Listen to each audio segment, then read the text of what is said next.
नमस्कार विद्यार्थी मित्रांनो, इझी टीचिंग एक्झाम कट्टा या यूट्यूब चॅनलवर तुमचे सहर्ष स्वागत। विद्यार्थी मित्रांनो, आज आपण बृहन्मुंबई मनपा कायदा 1888 यावरील अतिशय महत्त्वपूर्ण MCQ प्रश्न पाहणार आहोत। तर हे प्रश्न खूप महत्त्वाचे आहेत। हा व्हिडिओ तुम्हाला खूप फायदेशीर ठरणार आहे। तर विद्यार्थी मित्रांनो, हा व्हिडिओ स्किप न करता शेवटपर्यंत पहा, आपल्या मित्रमैत्रिणींना शेअर करा। व्हिडिओ आवडला तर व्हिडिओला लाईक करा, चॅनलला सबस्क्राइब करा आणि आपल्या मित्रमैत्रिणींना शेअर करा। चला तर मग पाहूयात यावरील अतिशय महत्त्वाचे वस्तुनिष्ठ प्रश्न। प्रश्न पहिला, मुंबई महानगरपालिका अधिनियम प्रकरण 1 मध्ये एकूण किती कलमे आहेत? उत्तर आहे 3 कलमे। कलम 2 नुसार अधिनियमात काय सांगितले आहे? प्रश्न दुसरा आहे, कलम 2 नुसार अधिनियमात काय सांगितले आहे? तर उत्तर आहे कलम 2 नुसार अधिनियमात पूर्वीच्या अधिनियमाचे निरसन करणे हे सांगितले आहे। प्रश्न तिसरा, मुंबई महानगरपालिकेच्या कायद्यातील कलम 3 मध्ये कोणती माहिती सांगितली आहे? प्रश्न बघा नीट, मुंबई महानगरपालिकेच्या कायद्यातील कलम 3 मध्ये कोणती माहिती सांगितली आहे? म्हणजे कायद्यातील कलम 3 मध्ये कोणती माहिती सांगितलेली आहे असा प्रश्न आहे। तर उत्तर आहे संज्ञांच्या व्याख्या ही माहिती सांगितलेली आहे। प्रश्न चौथा, शिक्षण अधिकारी म्हणजे कोण असे कोणत्या कलमात सांगितले आहे? याचं उत्तर आहे 76 कलम 76 या कलमामध्ये शिक्षण अधिकारी म्हणजे कोण हे सांगितले आहे। प्रश्न पाचवा, इमारत या संज्ञेत कोणत्या बाबीचा समावेश होतो? आता इमारत म्हणजे काय, ह्याचा कोणकोणत्या बाबीमध्ये समावेश होतो असा प्रश्न आहे।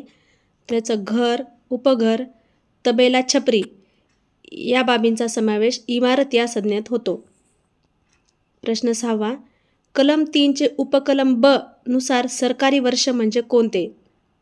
म्हणजे जे सरकारी कामकाजाचे वर्ष असते ते कुठपासून सुरू होते असा प्रश्न आहे। तर उत्तर आहे 1 एप्रिलपासून सुरू होणारे वर्ष, म्हणजे 1 एप्रिल ते 31 मार्चपर्यंत जे आर्थिक वर्ष असते त्याला सरकारी वर्ष असं म्हणतात। तर ते कलम 3चे उपकलम ब आहे। प्रश्न 7, महाव्यवस्थापकाचे नेमणूक कलम कोणते? महाव्यवस्थापकाचे नेमणूक कलम म्हणजे कोणत्या कलमानुसार महाव्यवस्थापकाची नेमणूक केली जाते असा प्रश्न आहे। तर उत्तर आहे 60 प्रश्न 8, पदनिर्देशित अधिकारी म्हणजे डॅडॅश कलमानुसार पदनिर्देशित केलेला अधिकारी होय? उत्तर आहे 351 बघा, पदनिर्देशित अधिकारी म्हणजे डॅडॅश कलमानुसार पदनिर्देशित केलेला अधिकारी होय, म्हणजे कोणत्या कलमानुसार पदनिर्देशित केलेला अधिकारी होय असा प्रश्न आहे। तर उत्तर आहे 351 प्रश्न 9, इमारती संबंधी नियम कोणत्या प्रकरणाच्या अंतर्गत समाविष्ट करण्यात आलेले आहेत? तर याचं उत्तर आहे 12। म्हणजे इमारती संबंधीचे जे नियम आहेत, म्हणजे त्याची हाईट किती, त्याचं काय असते, म्हणजे त्याचे नियम काय आहेत, हे कोणत्या प्रकरणाच्या अंतर्गत समाविष्ट करण्यात आलेले आहेत? तर उत्तर आहे प्रकरण 12। प्रश्न 10, एखाद्या जागेवरील इमारतीमधील सामान काढून टाकण्यासाठी किती दिवसाची मुदत दिली जाते? जर एखाद्या जागेवर इमारतीमध्ये सामान आहे आणि त्यांनी ते इलिगल आहे, समजा त्यांनी कर टॅक्स भरला नसेल, काही असं कुठले काही गोष्टी घडलेल्या असतील, तर ते काढण्यासाठी किती दिवसाची मुदत दिली जाते? तर उत्तर आहे 15 दिवसाची मुदत दिली जाते। प्रश्न 11, कोणत्या कलमाच्या तरतुदीनुसार आयुक्त निरीक्षण व सर्वेक्षण करण्यासाठी परिवास्तूत प्रवेश करू शकतात? बघा, प्रश्न नीट लक्ष देऊन ऐका। कोणत्या कलमाच्या तरतुदीनुसार आयुक्त निरीक्षण व सर्वेक्षण करण्यासाठी परिवास्तूत प्रवेश करू शकतात? तर याचं उत्तर आहे कलम 488। कलम 488 नुसार आयुक्त निरीक्षण व सर्वेक्षण करण्यासाठी परिवास्तूत प्रवेश करू शकतात। प्रश्न 12, कोणत्या महानगरपालिका कराचे बिल असा कर देण्यास दायी असलेल्या व्यक्तीवर कोणत्या डाकने बजावता येईल? म्हणजे डाक असते तर कोणत्या डाकने बजावता येईल असं म्हणलेलं आहे। महानगरपालिकेचे कराचे बिल असा कर देण्यास दायी असलेल्या व्यक्तीवर कोणत्या डाकने बजावता येईल? तर उत्तर आहे फक्त नोंदणीकृत डाकने। प्रश्न 13, भोगवटदाराला नोटीस देण्यासाठी कोणत्या कलमात तरतूद करण्यात आली आहे? जे भोगवटदार आहेत त्यांना नोटीस देण्याची तरतूद कोणत्या कलमात करण्यात आलेली आहे? तर उत्तर आहे कलम 485।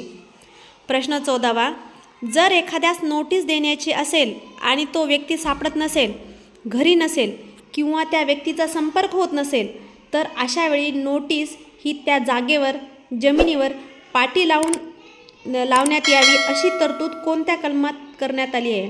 आता एखाद्यानं काहीतरी कर्ज घेतलं असेल किंवा एखाद्याचं थकबाकी असेल आणि त्याला नोटीस द्यायची असेल, ती व्यक्ती सापडत नाही, घरी नाही किंवा त्या घराचं त्या व्यक्तीचा संपर्क नाही, तर मग अशा वेळी काय करावं लागेल? तर म्हणजे जमिनीवर किंवा पाटी लावायची असेल, पाटी लावतात ना एखाद्या ही असं असं आहे, ही ह्याच्या अंतर्गत ही बिल्डिंग आहे, ही इमारत आहे किंवा ही जागा आहे, तर ही जी पाटी लावायची असते तर ही कोणत्या कलमाच्या अंतर्गत तरतूद करण्यात आलेली आहे? असं उत्तर आहे.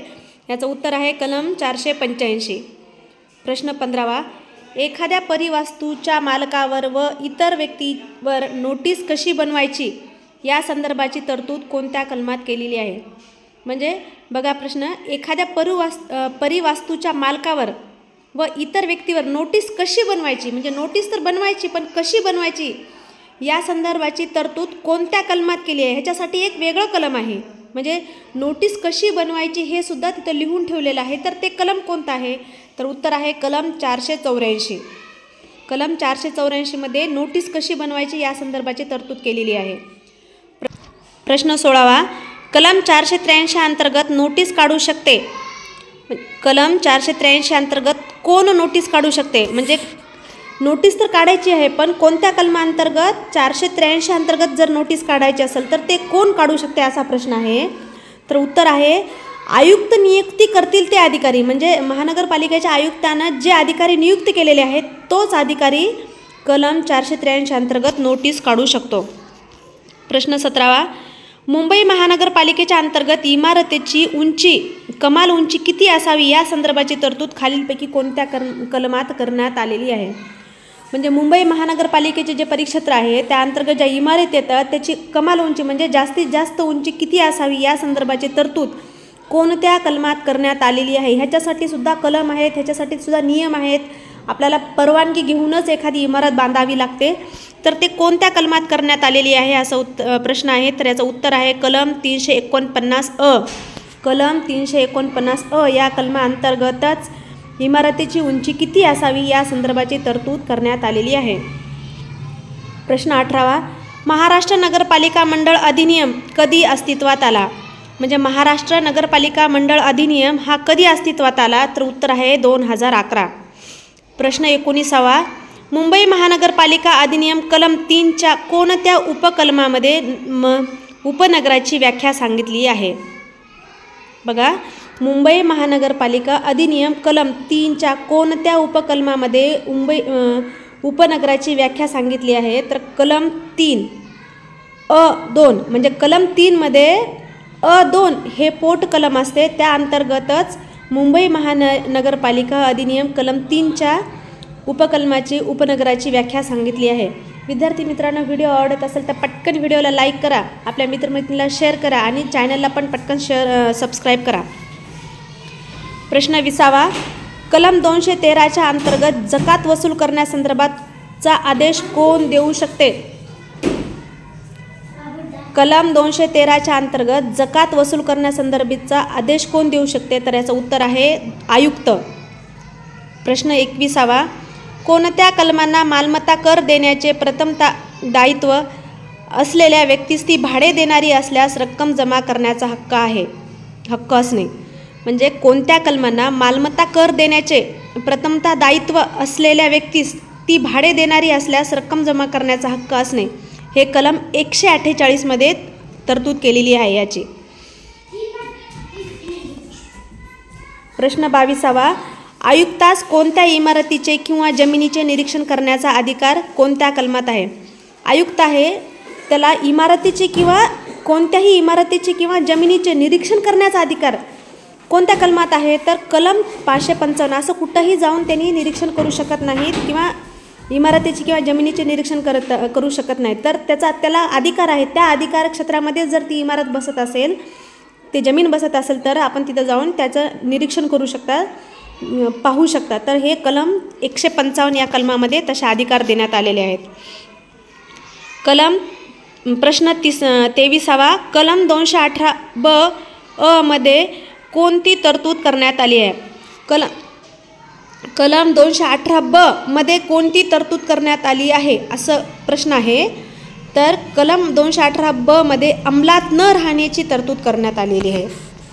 प्रश्न 24वा, मालमत्ता कराची थकबाकी प्रदान करण्यातून सूट देण्याचा महानगरपालिकेचा अधिकार आहे, पण किती सूट द्यावी या संदर्भाची तरतूद कोणाच्या आदेशाने केली जाते?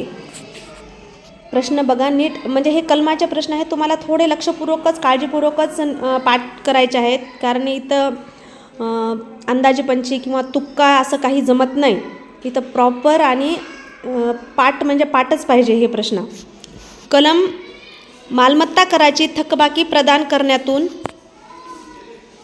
सूट देण्याचा महानगरपालिकेचा अधिकार आहे, पण किती सूट द्यावी या संदर्भाची तरतूद राज्य शासनाच्या आदेशाने केली जाते. उत्तर आहे राज्य शासन. प्रश्न 25वा, मुंबई महानगरपालिका अधिनियमाची व्याप्ती काय आहे? तर हे मुंबई महानगरपालिकेची व्याप्ती किती आहे? तर फक्त बृहन्मुंबई इतकीच आहे. बघा, मुंबई महानगरपालिकेचे जे नियम आहेत, त्याच्या जे अधिनियम आहेत, त्याची व्याप्ती फक्त बृहन्मुंबई इतक्यापुरतीच मर्यादित आहे.